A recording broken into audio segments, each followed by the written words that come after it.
কুলতলিতে নাবালিকা খুনে ৬২ দিনেই ফাঁসির সাজা ঘোষণা। রাজ্য পুলিশকে ধন্যবাদ কুলতলির সন্তানহারা বাবার। রাজ্য পুলিশের উপরে ভরসা করে আমরা যেরকম করেছিলাম আমাদের মামলাটায় তাড়াতাড়ি বিচার প্রক্রিয়া শেষ করেছে। রাজ্য পুলিশকে অসংখ্য ধন্যবাদ।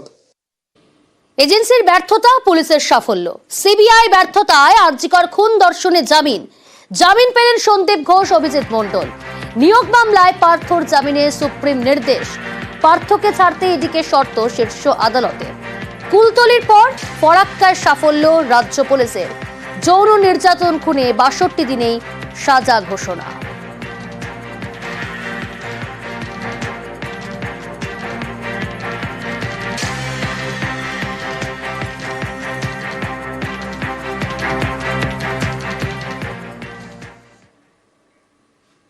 এজেন্সি অসফল, পুলিশের সাফল্য, সরব আন্দোলনকারীরাও।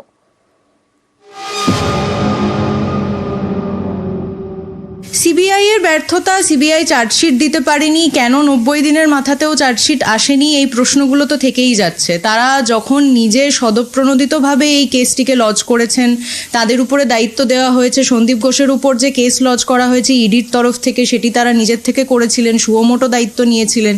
কেন্দ্রীয় তদন্তকারী সংস্থাগুলিও যদি এইভাবে কাজ করে, তাহলে আমরা ঠিক কাদের উপর ভরসাটা করতে পারবো, সেই নিয়ে অনেক বড় সন্দেহ থেকে যাচ্ছে। রাজ্য প্রশাসনে আস্থা রাখছেন সেলেব তারকারাও। বেশ হতাশ হয়েছি।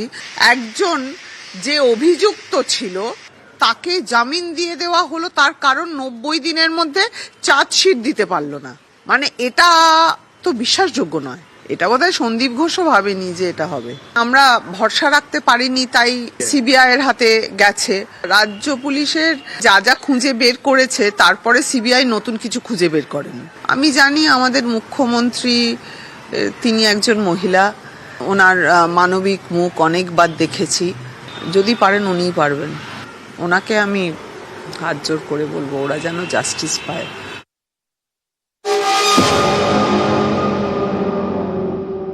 এই যে সিবিআই চার্জশিট দিতে পারলো না, এটা তো ঘটনা। কেন পারলো না? আমাদের জানার অধিকার নেই কি? আমাদের আর অল্টারনেটিভ কিছু নেই তো কার উপরে ভরসা করব? আমাদের হাত বেঁধে দেওয়া হয়েছে, পা বেঁধে দেওয়া হয়েছে। পুষ্পা 2 তে আল্লু অর্জুনের হাত বেঁধে দেওয়ার পর, পা বেঁধে দেওয়ার পর আল্লু অর্জুন ডাইভ করে করে গিয়ে না মুখ দাঁত দিয়ে অপরাধীদের অ্যাটাক করছিলেন। সিনটা দেখার পর খুব হেসেছিলাম। এবার হয় নাকি? কিন্তু আমরা এখন বুঝতে পারছি বোধহয় হয়। ওই রকম একটা জায়গায় পৌঁছে গেলে না এটাও হয়।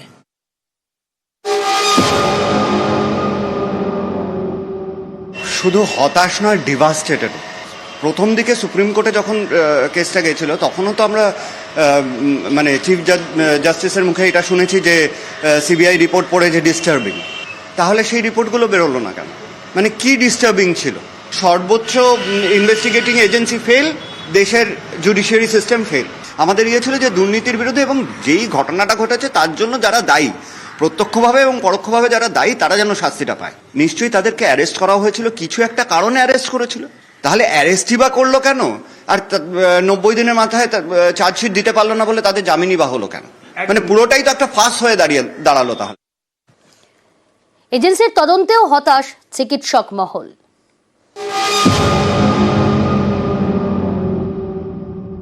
সিবিআই এর হাতে যখন কেসটা গেল, তখন আমরা সত্যি আশার আলো দেখেছিলাম যে হ্যাঁ, এবার সিবিআই কিছু সদার্থক ভূমিকা নেবেন, কিছু করবেন। কিন্তু তারা যে এই পুরো ৯০ দিন যে কেটে গেল, একটা দীর্ঘ সময়, ৩ মাস মানে ৪ মাস হতে চলেছে, মানে এই দীর্ঘ সময় তারা তো প্র্যাকটিক্যালি কিছুই করলেন না। যেই চার্জশিট রাজ্য পুলিশ দিয়েছিলেন, তারা সেই চার্জশিটটাকেই মান্যতা দিলেন এবং আমরা কাল তো দেখতেই পেলাম যে যারা মূল অভিযুক্ত তারা ছাড়াও পেয়ে যাচ্ছেন। আমি সিবিআই এর উপরে একদম ভরসা রাখছি না, কারণ ৯০ দিন হয়ে গেল, তারা একটা মার্ডার কেসে কোনো সূত্রপাত বা প্রমাণ, চার্জশিট ওরা প্রেজেন্ট করতে পারলো না আদালতে, তাহলে তাদের উপরে আমি কি ভরসা রাখবো? আমরা শুরু থেকে সুপ্রিম কোর্ট থেকে শুরু করে যাবতীয় আইন ব্যবস্থার উপর ভরসা রেখেছি, কিন্তু এখন যে জায়গায় গেছে এখন আমরা দেখতে পাচ্ছি যে এরা জনগণ তো এখনো বুঝতে পারছে, জনগণ বলছে যে এরা মূল পান্ডা, যে ঘটনাটা ঘটেছে তার, কিন্তু সিবিআইয়ের চার্জশিটে তাদের নাম নেই, এরা যে দিতে পারলো না, ফলে জনগণের স্বাভাবিকভাবে এদের উপরে ভরসা করার জায়গা নিয়ে আমাদের প্রশ্ন উঠছে।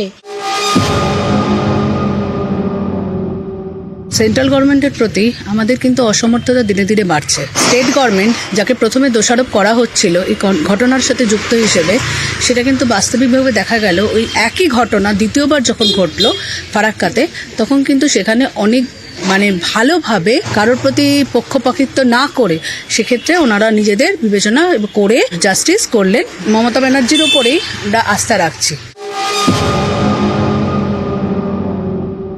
সিবিআইয়ের প্রতি এতদিনে তো তারা কিছু স্টেপই নিচ্ছে না, তাদের নেওয়া উচিত অনেক দিন আগেই ছিল। অবশ্যই এটা ব্যর্থতা। রাজ্য পুলিশ দেখি যদি কোনো রকম কিছু করে, ওটাতেও তো হয়েছে, এটাতেও আমরা চাই যে যত তাড়াতাড়ি সম্ভব ফাঁসি সাজাটাই হোক, সেটাই চাই আমরা। দেখুন, শুধুই উত্তরবঙ্গের চিকিৎসকরা নন, পুলিশের সাফল্য, সিবিআইয়ের ব্যর্থতা, সরব বাঁকুড়ার ডাক্তাররাও।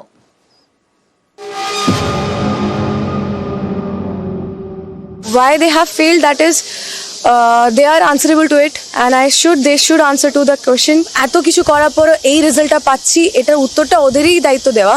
রাজ্য পুলিশ তদন্ত করে এটা করতে পেরেছে, অনেক ভালো কথা। That means they are still people who are capable of bringing justice. Then we should believe কি এখনো আমার দিদিও জাস্টিস পাবে, আর সেটার জন্য আরো লোকজন যারা আছে who are capable of bringing that justice, they will work for ইট।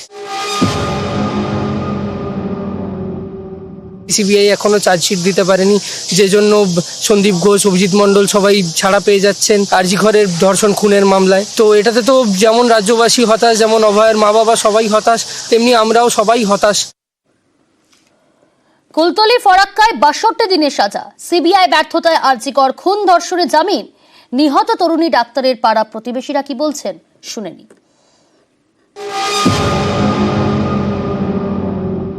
রাজ্য পুলিশের আস্থা আছে যে এই আমাদের এই কেসটাকে ঠিকঠাক পরিচালনা করতে পারবে। রাজ্য পুলিশের ভূমিকা আছে, যথেষ্টভাবে ভূমিকা আছে। আমার ধারণা এটা ওনারাই পারবে। নির্যাতিতার বাবা মা, তাদের ভরসা ছিল যে কেন্দ্রীয় সরকারের উপরে, কেন্দ্রীয় সরকার যে সিবিআই আছে, সিবিআই এদের ফাঁসি কিংবা যাই হোক বিচার করবে। তারা ব্যর্থ। আমাদের রাজ্য সরকারের যে পুলিশ, সেই পুলিশই তাদের ফাঁসি দেওয়ার ব্যবস্থা করবে। কেন্দ্র সরকারের ব্যর্থতা, আমাদের রাজ্য সরকারের সফলতা। আরজিকরের তরুণ ডাক্তার খুনে এখনো অধরা বিচার। শুধু সোদপুর, পানিহাটি, ঘোলা নয়, বিচার না পাওয়ায় সরব অন্যান্য জেলার মানুষজনও। সাধারণ মানুষ রাজ্য পুলিশেও ভরসা করতে পারতো। রাজ্য পুলিশ যথেষ্ট তারা তাদের নিজের মতো কাজ করে যাচ্ছে। তো আলটিমেটলি সিবিআই তদন্ত করে কি হলো? তারা কি 90 দিনের মধ্যে চার্জশিট জমা করতে পারলো? আর যে জয়নগরে কেসটা হয়েছে এবং ফারাক্কায় কেসটা হয়েছে, এ তো রাজ্য পুলিশই তো করেছে তদন্ত। আমাদের রাজ্য পুলিশ যথেষ্টভাবে খেটে কাজ করছে। তো এই ক্ষেত্রে তো আমার মনে হয় সিবিআই তদন্ত করার থেকে রাজ্য পুলিশ তদন্ত করা অনেক বেশি বেটার। পশ্চিমবঙ্গের বাসী রাজ্য পুলিশের উপরে ভরসা রাখে। রাজ্য পুলিশ আমাদের ভালো কাজও করে। রাজ্য পুলিশের উপরে যদি আস্থা রাখা হতো, তাহলে মনে হচ্ছে এতদিন পর্যন্ত আমাদের একটা কিছু ব্যবস্থা বা আইনে তো কিছু একটা ব্যবস্থা করা যেত। অন্যদিকে সিবিআইতে এখনো চার্জশিট কিছু জমা করতে পারেও নি, আর সিবিআইয়ের পক্ষে এইটা করা সম্ভব বলে মনেও হচ্ছে না। কুলতলির পর ফরাক্কা, রাজ্য পুলিশের ওপর আস্থা রেখেই মিলল বিচার। ৬২ দিনেই মেয়ের খুনে সাজা ঘোষণা। এক অভিযুক্তে ফাঁসি, অপরজনের কারাদণ্ড। খুশি নিহত শিশুর পরিবার। পুলিশ আইনজীবীদের ধন্যবাদ। সন্তান হারা মা।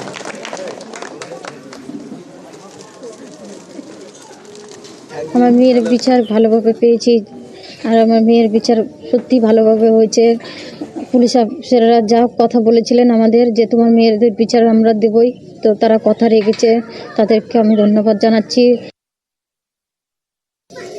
দেশের রাজ্য পুলিশে আমাদের ভালো বিচার করছে। 60 দিনে আমরা বিচার পেয়ে গেছি।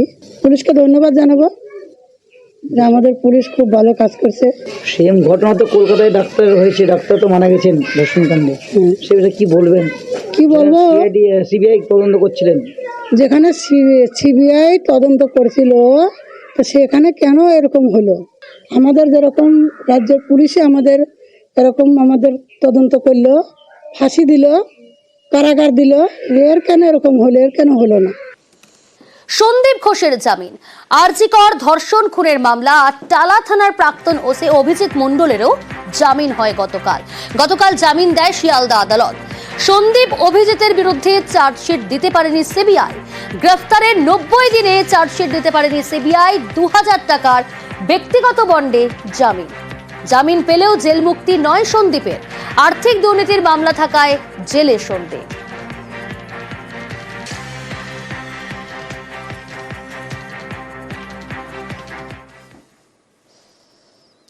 কুলতলির পর ফরাক্কা, দ্রুত মামলার নিষ্পত্তি। এক অপরাধীর ফাঁসির সাজা, আরেকজনের যাবজ্জীবন। কুলতলি ফরাক্কা মাত্র 2 মাসেই বিচার পেল।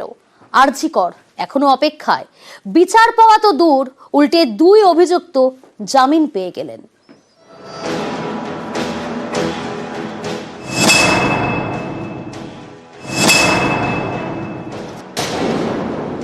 ফারাক্কায় ফাঁসি, আরজিকরে জামিন। ফারাক্কায় তদন্ত করেছে রাজ্য পুলিশ, আরজিকরের তদন্তে সিবিআই। ফারাক্কায় 62 দিনে ফাঁসির সাজা ঘোষণা। আরজিকরে 90 দিনেও সিবিআই চার্জশিট দিতে না পারায় 2 অভিযুক্তের জামিন। 2 মাসে বিচার পেল ফারাক্কা। আরজিকর আজও বিচারের অপেক্ষায়। আমরা খুব হতাশ সেটা যে সিবিআই তাদের 90 দিনের মধ্যেও তাদের মানে চার্জশিট আনতে পারলো না, তাই জামিন হয়ে গেল। সিবিআই কাজটা করেনি তাই ওদের জামিন হয়ে গেছে, এটা চূড়ান্ত হতাশ। হ্যাঁ, আমরা খুশি হয়েছি। আমার মেয়ে খেলতে গেছিল আমার বোনেদের বাড়ি, তখন দিন হয়ে এসে আমার মেয়েকে ফুলধর নাম করে ডেকে নিয়ে যায়, খুব অত্যাচার করে আমার মেয়েকে মেরে ফেলেছে। দিনটা ছিল দশমী। দাদুর বাড়ি গিয়ে নিখোঁজ হয়ে যায় নাবালিকা। প্রায় 3 ঘন্টা পর প্রতিবেশী দীনবন্ধু হালদারের বাড়ি থেকে উদ্ধার হয় তার বস্তাবন্দি দেহ। যৌন নির্যাতন করে খুনের অভিযোগ ওঠে। গ্রেফতার করা হয় প্রতিবেশী দীনবন্ধুকে। তাকে জেরা করে পরে শুভজিৎ হালদার নামে আরও একজনকে গ্রেফতার করে ফারাক্কা থানার পুলিশ। তদন্ত নেমে ড্রোন ম্যাপিং করে পুলিশ। নাবালিকাকে কোথা থেকে কোথায় নিয়ে যাওয়া হয়েছিল, তখন অপরাধীদের অবস্থান কোথায় ছিল, সেই তথ্য যাচাই করা হয় ড্রোন ম্যাপিং এর মাধ্যমে। এছাড়াও ডিএনএ ম্যাচিং করা হয়। ঘটনাস্থল থেকে উদ্ধার হয় সিগারেটের টুকরো, তাতে 2 অভিযুক্ত লালারস মেলে বলে পুলিশের দাবি। এই সব তথ্যই আদালতে পেশ করে ফারাক্কা থানার পুলিশ। সেই তথ্য প্রমাণের ভিত্তিতে বৃহস্পতিবার দীনবন্ধু এবং শুভজিৎ হালদারকে দোষী সাব্যস্ত করে জঙ্গিপুর আদালত। দীনবন্ধু জানতো পাড়ার মেয়েটি ফুল ভালোবাসত। এই দীনবন্ধু মেয়েটিকে ফুল দেখাবে এবং নানা ধরনের রঙিন ফুল উপহার দেবে, এই লোভ দেখিয়ে নিজের বাড়িতে নিয়ে যায়। দুজনে ঘরের ভিতরে ঢুকে নাবালিকার উপর চরম নির্যাতন চালায়, তারপর গলা টিপে শ্বাসরোধ করে খুন করে এবং প্লাস্টিকের ব্যাগে ঢুকিয়ে দেয়। নাবালিকা প্রাণ হারানোর পরেও তারা তার উপর যৌন নির্যাতন চালিয়েছিল, যে বিকৃতকাম মানসিকতাকে আমরা মেডিকেল পরিভাষায় বলি নেক্রোফিলিয়া। বৃহস্পতিবার দোষী সাব্যস্ত, শুক্রবার সাজা ঘোষণা। দীনবন্ধু হালদারের ফাঁসির সাজা, শুভজিৎ হালদারের যাবজ্জীবন। Rarest of the rare crime, সেটার তরফে আমি ডেথ সেন্টেন্স চেয়েছিলাম। লানেট কোর্ট সব দিক বিচার করে শুভ হালদারকে যাবজ্জীবন দিয়েছে। যতদিন বেঁচে থাকবে ততদিন পর্যন্ত কাস্টাডিতে থাকতে হবে, বেরোতে পারবে না। আর দিনু হালদারের ক্ষেত্রে ডেথ সেন্টেন্স দেওয়া হলো এবং তাকে লাইফ ইমপ্রিজনমেন্ট দেওয়া হলো, এবং যেহেতু এরা দুজনেই এভিডেন্স লোপাটের চেষ্টা করেছে, 7 বছর করে এভিডেন্স লোপাট করার সেকশনে এদের সাজা দেওয়া হলো। 62 দিনে ফারাক্কার ঘটনায় সাজা ঘোষণা। এর আগে কুলতলিতে ধর্ষণ খুনের ঘটনাতেও 62 দিনেই সাজা ঘোষণা করা হয়েছিল। তদন্ত করল রাজ্য পুলিশ, বিচার পেল কুলতলি ফারাক্কা। কিন্তু আরজিকর এখনো অপেক্ষায়। বিচার পাওয়া তো দূর, এদিন আরজিকর খুন ধর্ষণের মামলায় 2 অভিযুক্ত জামিন পেয়ে গেলেন। একজন আরজিকরের তৎকালীন অধ্যক্ষ সন্দীপ ঘোষ, আরেকজন টালা থানার তৎকালীন ওসি অভিজিৎ মণ্ডল। খুন ধর্ষণের মামলায় এই দুজনের বিরুদ্ধেই তথ্য প্রমাণ লোপাট ও বৃহত্তর ষড়যন্ত্রের অভিযোগ ছিল। কিন্তু গ্রেফতারের 90 দিন পরেও সন্দীপ অভিজিতের বিরুদ্ধে চার্জশিট দিতে পারেনি সিবিআই। এজন্য এদিন দুজনকেই জামিন দেয় শিয়ালদা আদালত। জামিন পেলেও এখনই জেল থেকে মুক্তি পাবেন না সন্দীপ ঘোষ, কারণ এখনো তার বিরুদ্ধে আর্থিক দুর্নীতির মামলা রয়েছে। নিউজ 18 বাংলা। আর এদিকে আবার সোদপুরের ঘোলায় সিবিআই বিরুদ্ধে পোস্টার পড়ল। সোদপুরের ঘোলায় সেখানে সিবিআই বিরুদ্ধে যে পোস্টার, আরজিকর মামলায় সিবিআই ভূমিকা, সেই ভূমিকায় ক্ষোভ প্রকাশ। এই পোস্টারে কি লেখা হলো আরো ডিটেল জানাবে সুবীর, রয়েছে আমার সঙ্গে। সুবীর, পোস্টারে কি লেখা আছে, কে বা কারা এই পোস্টার দিল, কি জানা যাচ্ছে? দেখো, খড়দহ বিধানসভার অন্তর্গত ভোলা অঞ্চলে বিভিন্ন জায়গায় কিন্তু এভাবেই কিন্তু প্ল্যাকার্ড ব্যানার পড়েছে, বিচার চাই জবাব দাও সিবিআই। অর্থাৎ পানিহাটির যে বিজেপিতে ছাত্রী সেই ছাত্রীর যে মৃত্যুর ঘটনা, সেই ঘটনায় কিন্তু সিবিআই তদন্ত নিয়েছিল। সেই জায়গা থেকে কিন্তু যে চার্জশিট সময় মতো না দেওয়ায় যারা অভিযুক্ত তারা কিন্তু জামিন পেয়ে গিয়েছে, এবং সেই জায়গা থেকে গতকাল যে বিজেপিতে ছাত্রীর বাবা মা তারা কিন্তু হতাশা প্রকাশ করেছে সিবিআই এর তদন্তে। সেই জায়গা থেকে আজকে সকালবেলা কিন্তু বিভিন্ন জায়গায় কিন্তু এইভাবে প্ল্যাকার্ড ব্যানার পড়েছে, এবং সেই জায়গা থেকে দাঁড়িয়ে এলাকার মানুষ যারা রয়েছেন তারা এই প্ল্যাকার্ড ব্যানার ফেললে এখনো পর্যন্ত জানা যায়নি, কিন্তু এই যে প্ল্যাকার্ড ব্যানার যে পড়েছে সেই জায়গা থেকে কিন্তু পরিষ্কার যে এলাকার মানুষ যারা রয়েছে তারা কিন্তু একদম সিবিআই তদন্তে তারা ভরসা নেই, এবং সেই জায়গা থেকে তারা এইভাবে প্ল্যাকার্ড ব্যানার করেছে যে বিচার চাই জবাব দাও সিবিআই। বেশ, মানুষ সিবিআই এর কাছে চাইছে যে সিবিআই দ্রুত তদন্ত করে এবং কোর্ট এটার বিচার করুক। তবে একটা কথা বলতে পারি, আমরা বিগত দিনে দেখেছি সিবিআই যেই তদন্তগুলো করে সেই তদন্তগুলোর সফলতার যে আপনারা যদি তথ্য দেখেন মানে সেটা অনেক কম। এই ধরনের ঘটনাগুলো যাতে দ্রুত তদন্ত শেষ হয়ে গিয়ে দোষীরা শাস্তি পায়। সন্দীপ অভিজিতের জামিনের প্রতিবাদ, আরজিকর ক্যাম্পাসে মিছিলের প্রতিবাদ জুনিয়র ডাক্তারদের। গতকালে আরজিকর ক্যাম্পাসে মিছিল করেন জুনিয়র ডাক্তাররা, আর আজ করুণাময়ী থেকে সিজিও কমপ্লেক্স পর্যন্ত এই মিছিল।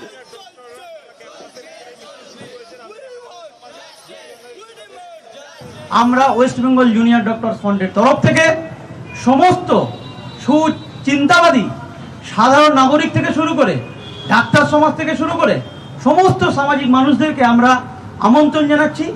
আগামীকাল দুপুর 2টো থেকে আমরা করুণাময়ী থেকে সিজিও কমপ্লেক্স পর্যন্ত একটা অভিযানের ডাক দিচ্ছি। অনুরোধ করছি আপনারা এসে এই ন্যায় বিচারের দাবিতে প্রথম দিন থেকে যেমন আমাদের সঙ্গে পায়ে পা মিলিয়েছেন, গলায় গলা মিলিয়েছেন, আপনারা সেই পায়ে পা মিলিয়ে আবার আমাদের সঙ্গে আগামীকাল আসুন। আর এদিকে আরজিকর নিয়ে কংগ্রেসের বিক্ষোভ, 90 দিনের মধ্যে চার্জশিট দিতে পারেনি সিবিআই চার্জশিট দিতে না পারায় ক্ষোভ প্রকাশ। কংগ্রেসের নিজাম প্যালেস অভিযান, আর এই অভিযানকে কেন্দ্র করে তুলকালাম পরিস্থিতি তৈরি হয়। পুলিশের সঙ্গে বিক্ষোভকারীদের বিবাদ, ধস্তাধস্তি, বচসা, রাস্তায় বসে পড়ে অবস্থান কংগ্রেস কর্মীদের।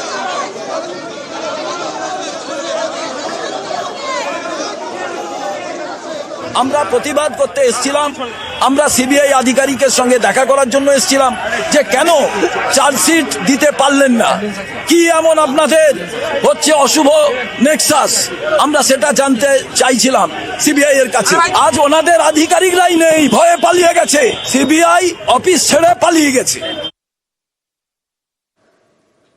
আরজিকর নিয়ে এসইউসিআইয়ের বিক্ষোভ, 90 দিনের মধ্যে চার্জশিট দিতে পারেনি সিবিআই চার্জশিট দিতে না পারায় ক্ষোভ, সিবিআইয়ের ভূমিকায় ক্ষোভ। এসইউসিআই ডাকে সিজিও কমপ্লেক্স অভিযান, তথ্য প্রমাণ লোপাটের অভিযোগ থাকা সত্ত্বেও সন্দীপ ঘোষ, অভিজিৎ মণ্ডলদের বিরুদ্ধে যথাযথ চার্জশিট না দেওয়ায় তাদের জামিন পেয়ে যাওয়া এবং ন্যায় বিচার পাওয়ায় প্রতিবন্ধকতা তৈরিতে কেন্দ্র এবং রাজ্য সরকারের যোগসাজশের প্রতিবাদে এসইউসিআইয়ের পক্ষ থেকে করুণাময়ীতে জমায়।